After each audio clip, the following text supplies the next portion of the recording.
Hello everyone. Ayan, update ko lang po tungkol sa ating mga Phalaenopsis orchids noong last year. Ito yung gift ni Hubby. Ayan, nag-flower na po yung tatlong Phalaenopsis natin. Bale, ito yung pangatlo. Bale, apat lang po. So, ayan, yan lang po kayo. Ayan, ito na po yung ating mga Phalaenopsis orchids. Ayan, sila naman ay naging healthy after 1 year. Ayan, wala naman pong na dedo. Ayan, itong apat nating puno. So, ayan, nagkaroon na nga siya ng bulaklak. Bali, ito pa yung mga moss na una na hindi ko tinanggal. Pinatong ko lang siya sa charcoal o mga uling. Ayan, tapos nilagyan na lang sa ibabaw din ng mga uling. Ayan, ngayon ay naman, okay naman sila at healthy pa naman at makikita sa kanilang mga dahon talagang yung iba ay napakahaba at napakakikisap. Yan.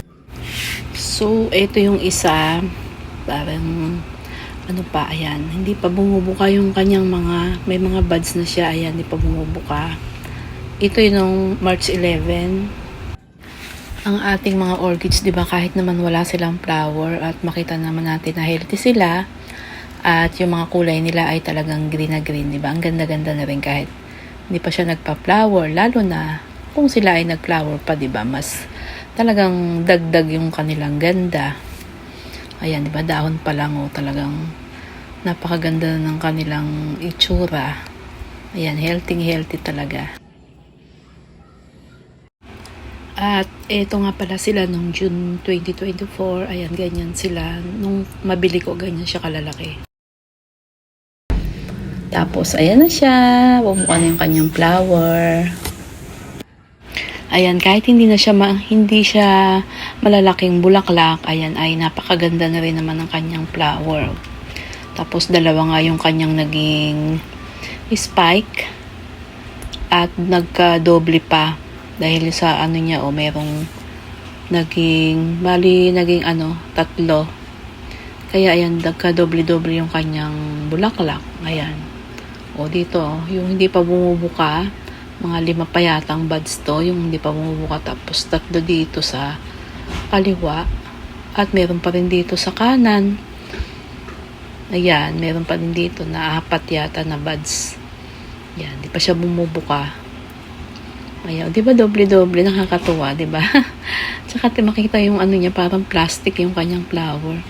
Tapos meron pa rin ditong isa pa. Ayan, di pa din siya.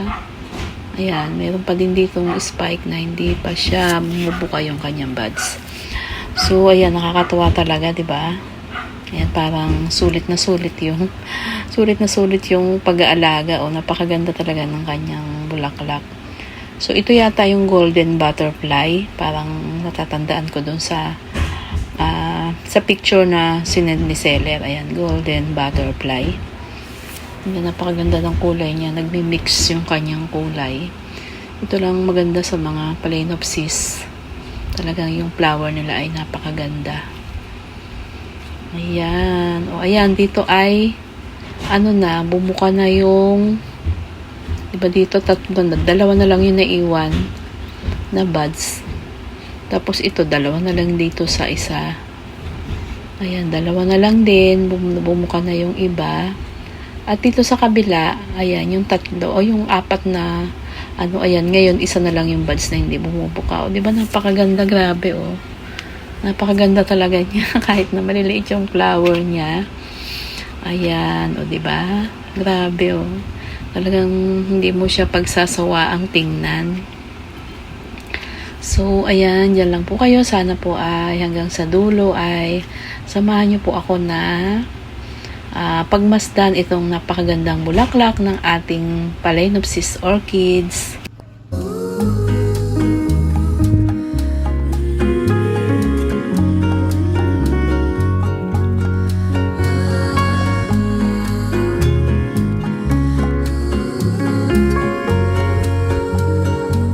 So, ito namang isa ay kulay yellow yung kanyang flower na parang yung nasa loob niya na mapula-pula. Ayan, napakaganda rin ang kanyang kulay.